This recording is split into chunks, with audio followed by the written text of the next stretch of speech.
दोस्तों ये पोयम का नाम है stopping by woods on a snowy evening. ये पोयम हमको कंपटीशन में बहुत मिलती है। अगर आप एमए करेंगे तो उसमें से यही पूरी पोयम है। और दूसरी चीज़, इस पोयम में जो दिया गया है, लिखा गया रिटन बाय रॉबर्ट थ्रस्ट ने इसको लिखा। ये इंटर लेवल के लिए बहुत इंपॉर्टेंट पोयम है। हम इस पोयम को बहुत अच्छे से एक्सप्लेन करेंगे, एक एक वर्ड को बहुत अच्छे से समझेंगे, जिससे हमें सेंट्रल आइडिया लिखने में कोई प्रॉब्लम हो। सेंट्रल आइडिया हम अगले वीडियो में आपको प्रोवाइड कराएंगे। पहले हम इस पोयम को अच्छे से समझने का प्रयास करते हैं। क्या लिखा है, फ्रोजन वुड्स बोलो या स्नोवी वुड्स बोलो या वुड्स मीन क्या होता है, सबसे पहले हम लोग ये जानते हैं। एक होता है फॉरेस्ट, फॉरेस्ट मीन होता है जंगल, वुड्स मीन भी जंगल होता है, पर दोनों में ये अंतर होता है, जो वुड्स होता है, वुड्स हमारे द्वारा लगाया हुआ बनाया हुआ जंगल होता है, और फॉरेस्ट क्या होता है, वो नेचुरल खुद से उत्पन्न हुए पेड़ होते हैं। उनमें हम कोई भी प्रकार, उसमें बहुत सारे पेड़ रहते, कोई स्पेशल टाइप ऑफ पेड़ नहीं रहते। पर वुड्स में हमको हमेशा ज़्यादातर स्पेशल टाइप ऑफ वुड्स मिलेंगे, मतलब पेड़ मिलेंगे, हमारे प्लांट मिलेंगे। तो ये फॉरेस्ट और वुड्स दोनों का मतलब जंगल होता है, पर दोनों में मेन अंतर यही होता है। अब हम लोग पोयम को जो है हमारी वो समझते हैं। क्या लिखा है, हुज वुड्स, हुज मतलब जिसका, वुड्स मतलब जंगल, जंगल मतलब वही लगाया हुआ जंगल। दीज आर, ये जंगल जिसका है। आई थिंक, मैं सोचता हूँ, आई नो, मैं जानता हूँ। ये ऐसा कभी सोच रहा है अपने दिमाग में कि ये जंगल जिसका है उसको ये जानता है। कैसे जानता है, क्या वैसे जानता है, क्या बता रहा है उसके बारे में। हिज हाउस, इस जंगल के मालिक का, हिज मतलब उसका, उसका मतलब इस जंगल के मालिक का। हाउस घर, इज माने है, इन द विलेज गांव में है। दो मतलब यद्यपि, यद्यपि आप आगे लगा के हिंदी निकाल पाएंगे। यद्यपि हिज हाउस, उसका घर, इज इन द विलेज, उसका घर कहाँ पर है, गांव में है। ही मतलब वह, वह मतलब जंगल का मालिक। विल नॉट सी, मुझे नहीं देख पाएगा या नहीं देख सकेगा। मी स्टॉपिंग हियर, मुझे यहाँ रुकते हुए या मुझे ठहरते हुए बोल सकते हैं, रुकना ठहरना जो भी आपको अच्छा लगे। हियर मतलब यहाँ, मुझे यहाँ वह ठहरते हुए नहीं देख पाएगा। टू वॉच, टू वॉच मतलब देखना या केयर, देखभाल करना। हिज वुड्स, वो अपने जंगल की देखभाल कर रहा है। Feel love with the snow, क्योंकि वो इसलिए नहीं देख पाएगा, उसको देखभाल इस समय इसलिए नहीं कर रहा है क्योंकि उसको पता है उसका जंगल पूरा किससे भरा हुआ है, बर्फ़ से। जब उसका जंगल बर्फ़ से भरा हुआ है तो कोई उसमें कुछ रह ही नहीं गया, तो वहाँ पर वो जंगल देखने जाएगा नहीं, और जंगल देखने जाएगा नहीं तो इसलिए वो उसको देख नहीं पाएगा, ऐसा कभी सोच रहा है। जैसे वुड्स मीन फॉरेस्ट होता है, फॉरेस्ट कौन से प्रकार का होता है हमने बता दिया। टू वॉच मतलब टेक केयर करना, मतलब देखभाल करना अपने जंगल की। ये जो woods fill up with snow, उसका जंगल जो है किससे भरा हुआ है। अगला हम लोग स्टैंजा देखते हैं।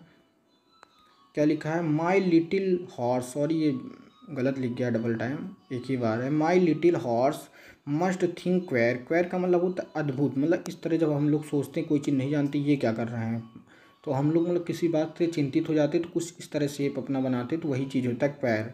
क्वेर का मतलब अद्भुत करना, स्ट्रेंज होना, किसी चीज़ को देखकर आश्चर्यचकित हो जाना। तो माई लिटिल हॉर्स मस्ट थिंक, वो सोच रहा होगा, क्वेर आश्चर्यचकित हो रहा होगा, ऐसा कभी सोच रहा है कि मेरा घोड़ा भी आश्चर्यचकित हो रहा होगा। टू स्टॉप, रुकने पर। Without a farm house, farm house जैसे इस तरह के घर होते हैं जिसमें घोड़ों को रखने की जगह होती है और बढ़िया रहने की बड़े सा लैंड रहता है। नियर, आस नियर मतलब पास, कोई भी, विदाउट बिना, एक फार्म हाउस एक बड़े से घर के नियर पास, कोई भी घर के बिना यहाँ पर मेरा मालिक क्यों रुका हुआ है। वो इतने आश्चर्यचकित ढंग से वो सोच रहा है, कौन, उनका घोड़ा। ये पूरे की हिंदी है। ये कौन सोच रहा है, कवि बोल रहा है अपने आप से कि घोड़ा मेरा ऐसा सोच रहा है। बिटवीन द वुड्स, बिटवीन मतलब बीच में, वुड्स मतलब जंगल के, एंड फ्रोजन लेक, और जमी हुई लेक मतलब झील होती है। और झील अगर आप नहीं जानते तो इतना आप जान लीजिए, जैसे तालाब होते हैं तो बहुत गहरे तालाब होते हैं, उनको झील बोलते हैं। जहाँ पर बहुत सारा पानी इकट्ठा होता है तो उनको झील बोला जाता है। तो बताया गया है कि मेरा मालिक है वो कहाँ रुका हुआ है, किसके बीच में, जंगल और जमी हुई लेक के बीच में रुका हुआ है।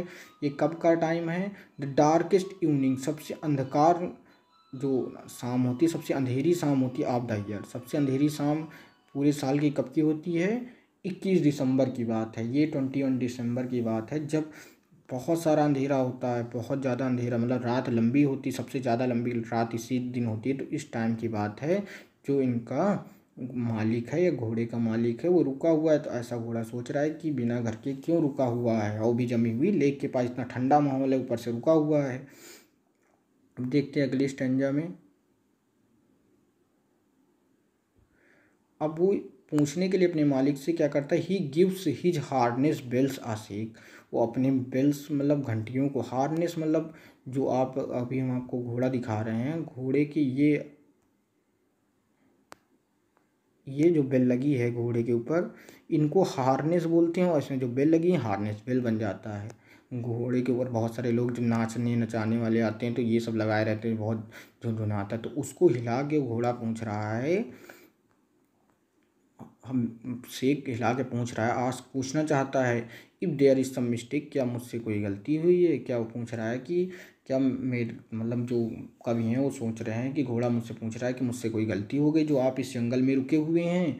द ओनली अदर साउंड, एक तो मेरे घोड़े की ये हार्नेस बेल का साउंड सुनाई दे रहा था, साउंड मतलब आवाज़, और दूसरी आवाज़ थी स्वीप, जो महसूस हो रही थी हमें या छू रही थी। आप इजी, इजी का मतलब होता है स्लो, या ब्लो कह दो आप, बहना धीरे धीरे, स्लो ब्लो करना, विंड मतलब हवा, हवा के धीरे बहाव को बोलते हैं इजी विंड, मतलब इजी विंड मतलब हवा के धीरे धीरे बहाव को। एंड डोनी फ्लेक मतलब होता है बर्फ, डोनी का मतलब स्मोक, स्नो ले लो आप, स्नो मतलब बर्फ, फ्लेक मतलब टुकड़े, तो बर्फ के थोड़े छोटे छोटे टुकड़े या पीसेस क्या हो रहे थे, उसको टच कर रहे थे, और वही एक दो चीज़ें उसको कभी को उस समय महसूस हो रही थी, एक तो घोड़े की हार्नेस बेल को महसूस कर रहा, दूसरा वो ठंडी ठंडी हवाओं को, और जो उनके साथ बर्फ़ के टुकड़े चल रहे थे उनको महसूस कर रहा था। इजी विंड का मतलब आप जान गए हैं, सॉफ्ट स्नो पीसेज जो होते हैं, मुलायम मुलायम हवा जब चलती है। डोनी फ्लेक का मतलब होता है जब बर्फीले स्थान में रहेंगे तो हवा तो लगेगी ही। अब अगली लाइन हम लोग देखते हैं stanza, the woods are lovely, मगर वो जंगल क्या थे, बहुत प्यारे थे, ठंडी ठंडी हवा चल रही थी, बहुत अच्छा कवि को लग रहा था, पर घोड़ा उसका चिंतित था कि मेरे मालिक को क्या हो गया है। तो बताता है, कभी बोल रहा है कि द वुड्स आर लवली, जो जंगल था बहुत प्यारा था, डार्क अंधकार में था, एंड डीप भरा हुआ था, पेड़ों से भरा हुआ था, बर्फ से भरा हुआ था, बहुत अच्छा उसको देख के लग रहा था। बट आई हैव प्रॉमिस, मगर मैंने वादा किया था, टू कीप पूर्ण करने का, मतलब अभी बहुत सारे काम करने का मैंने अपने खुद से वादा किया है।